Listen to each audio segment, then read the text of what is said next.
As a makeup artist, you see those look and beats that top makeup artists on Instagram post on their page, and you wonder how they achieved it. In this video, I'm going to show you some tips and tricks you can infuse into your makeup application process that will help you achieve those looks. So the first thing you want to do is organize your skin prep routine.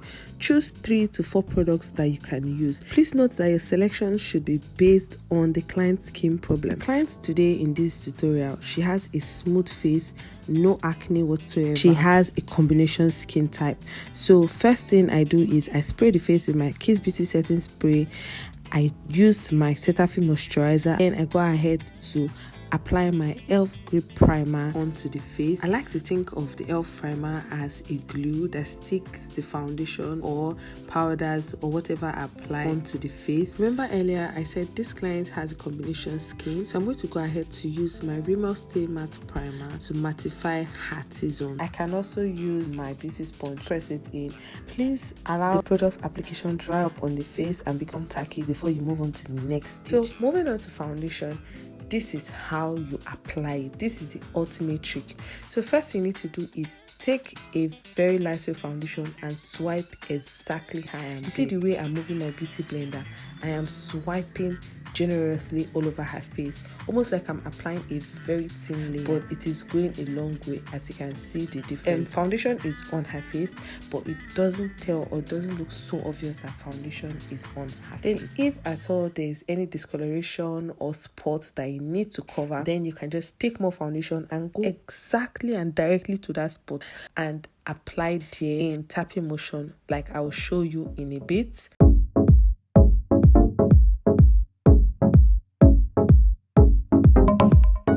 Now go ahead to use your concealer. I would recommend 2 shades lighter under the eyes, and then if you want to do your cream contour, powder contour, whatever your choice is, you can go ahead to do that. So in achieving this flawless finish, your foundation plays secure. Remember to swipe, tap on any spot that has acne or that has a spot or sunburn or whatever. Then go ahead to highlight the under eyes with your 2 shades lighter concealer and apply a setting powder and every other thing you need to do for skin work.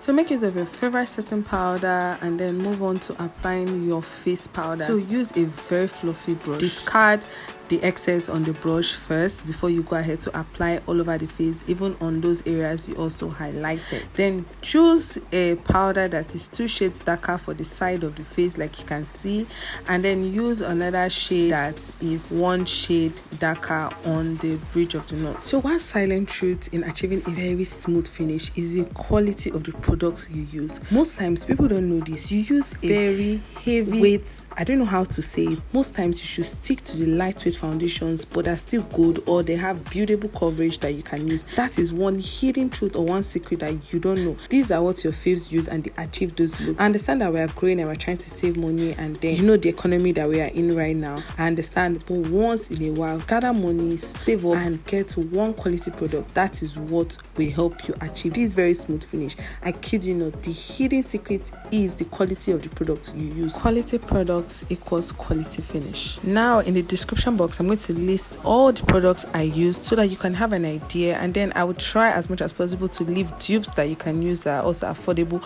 that will still give you this premium classy finish that you want. It is not a big deal. It is very, very easy to achieve. Another secret is that you need to take your time to blend. Go 1 minute extra in blending your foundation, in blending that powder. That era of rough finish or patches is over. Be done with it, trash it, throw it away. Take 1 extra minute to blend right. If you need to change your brushes, please do. If you need to make sure that you sanitize and wash your brushes so that there is no leftover product on them before you use for another client, please do that. Anything you need to do, please make sure you do that to have that finish you desire. Now, to be sure you have been paying attention to all the tricks and tips I've been giving in this video, give this video a thumbs up and let me know which of these tips is strange to you, which of them would you be implementing, and which of them do you already know.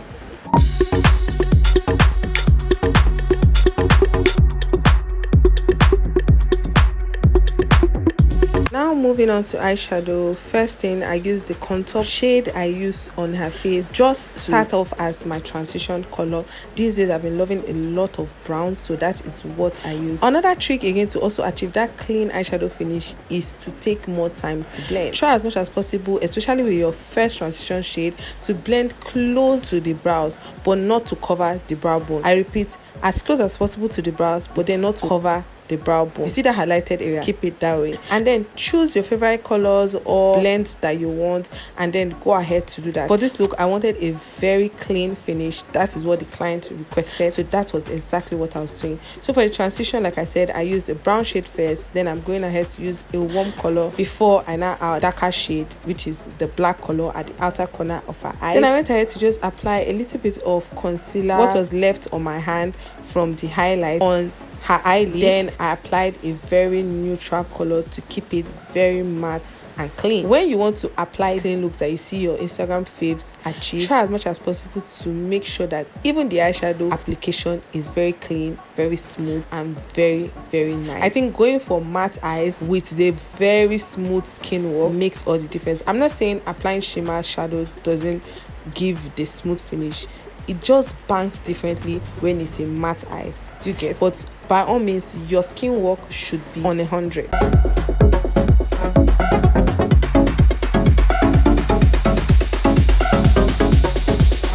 I hope you found this tutorial helpful.